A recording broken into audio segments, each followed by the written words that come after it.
So I already briefly touched on this in a previous lesson, but we're going to revisit it because I think it can be a useful technique, especially when you're a bit more familiar with a process and you want to really customize and fine tune things. So that technique is using the brush tool in Illustrator, or the pen tool if you prefer, and creating your own custom path, then manipulating that path to create a custom ligature. Now in this example, this is the kind of final version I created of this logo for louvers, but it would be possible to create the same effect by creating your own custom path. So here's one I created earlier, and to achieve something like this, I'm going to bring this out of the way just for a second. You want to bring up the brush tool. The shortcut for that is simply B. And I've used a stroke color just to make this nice and easy to see. And if you double click on the brush tool, just check that your settings have a smoothing set. I have it set almost to max, and then I give it 15 pixels to smooth within. Click OK. And you literally just want to click and drag as carefully as you can with the mouse, but not being too worried because we've got the smoothing on. That gives us our starting point. So if you're happy enough with this, keep it. Otherwise, have another try. Just draw it again. I'm going to do that here. I've not gone quite as low as I wanted to on the original. So there, that's a bit closer. And then I'm going to drag it just so we can see what we're doing.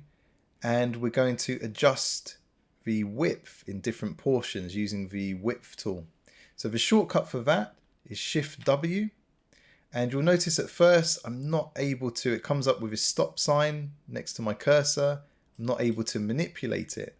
That's because we need to go in the settings and change the brush definition from one of these presets to basic.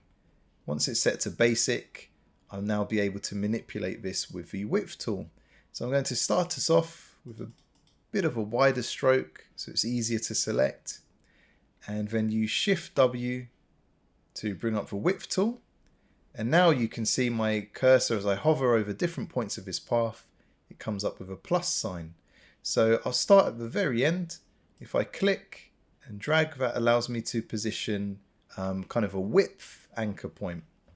And I can now click and drag to manipulate the width of that portion of a path.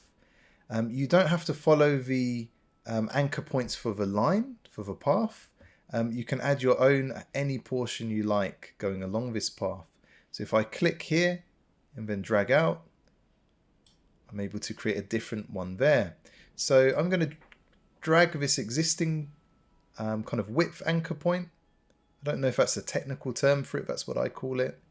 And I'll drag it to around there. I'm going to bring that down just a little bit. And my endpoint, I think this is too wide, so I'm going to bring that down. I'm going to create one just here to pinch that in a little. And you can see as I work my way along, you kind of want to try to achieve this using as few anchor points as possible, because that gives you a smoother result. But we're just working our way along and we're trying to create the desired effect. Here I'm going to pinch it down to nothing, so it kind of tapers off at the end. And that's it. If you were to drag that into place, so you match up the color, that would achieve the same effect, but giving you a much higher degree of control. And if you leave it as this, as a live path, then it means you could come back and you could further fine tune it at future stages in your design, especially if you present this to the client and they want something just tweaked or changed. Sometimes having that live path saved can save you some headache in future. And so the advantage of that, as I said, is the fine tuning. So this is the version we have at the moment. It kind of ends here, kind of just past midway of the O, but actually it might be quite nice to extend it like this and have it run all the way almost to the edge of the O. And that's easily possible just by dragging your anchor points. And you know, if you wanted, you could even have it stretch as far as the A. It's completely up to you.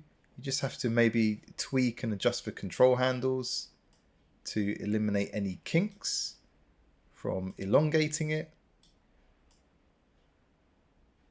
But ultimately, that's the kind of thing you could do. So ultimately, taking the time to create your own custom path, that does give you a higher level of freedom, although it will take longer.